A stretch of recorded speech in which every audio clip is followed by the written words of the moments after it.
I am going to explain angle of friction and angle of repose.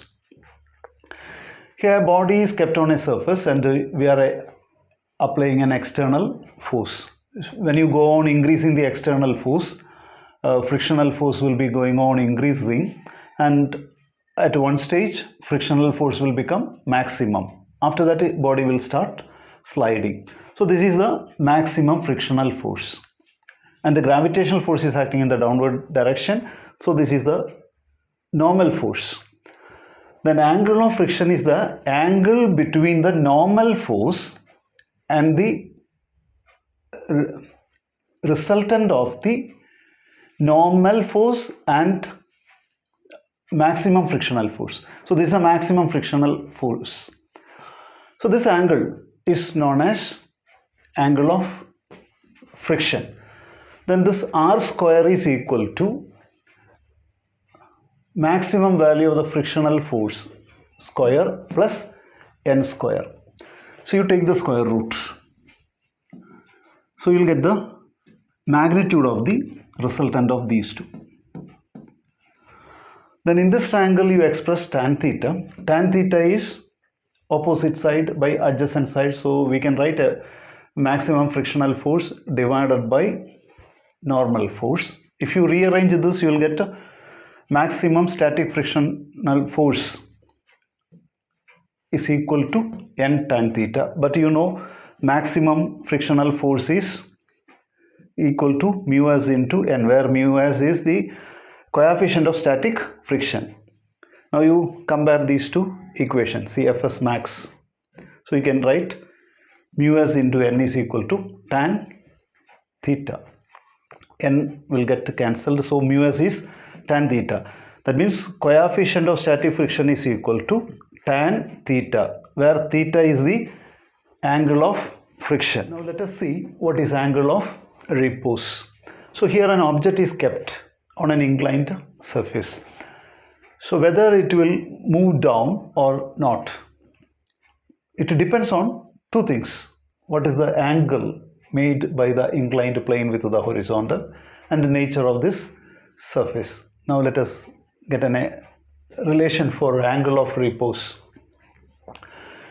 This angle is theta, then this angle also will be theta. So if you extend this is 90 degree.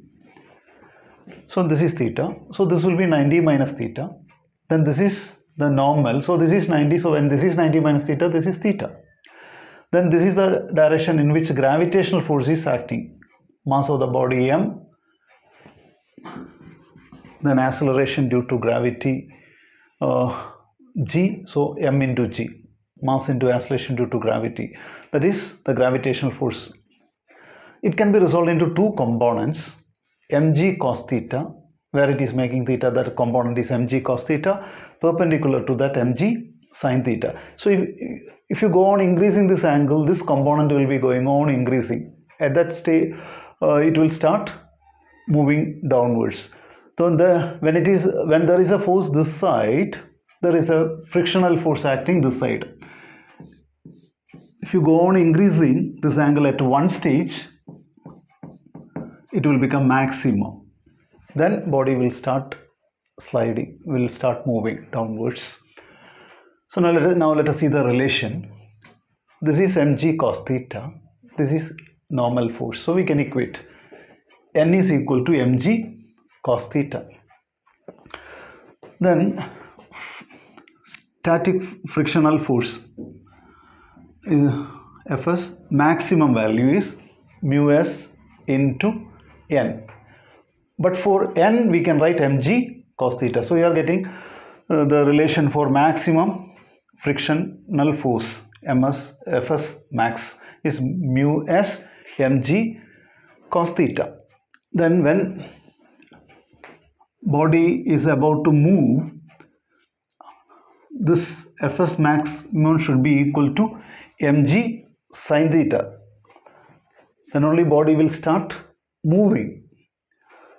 That is, when you go on increasing at one stage, this component will make the body move in the downward direction.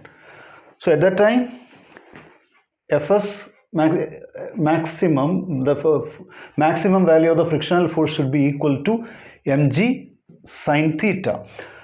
Now see here, maximum frictional force, maximum frictional force. So left hand side is equal, so we can equate the right hand side. Mu s mg cos theta is equal to mg sine theta. Mg will get cancelled. So mu s is equal to sine theta divided by cos theta. Sine theta divided by cos theta. So we can write tan theta. So this is the relation between the coefficient of static friction and angle of repose. Suppose this is a very much rough surface. So this value will be more. So theta is also should be more. So this is the relation between angle of repose and coefficient of static friction. So here angle of repose is same as angle of friction. The only difference is angle of repose is applicable only for inclined plane. Angle of friction can be applied to any surface.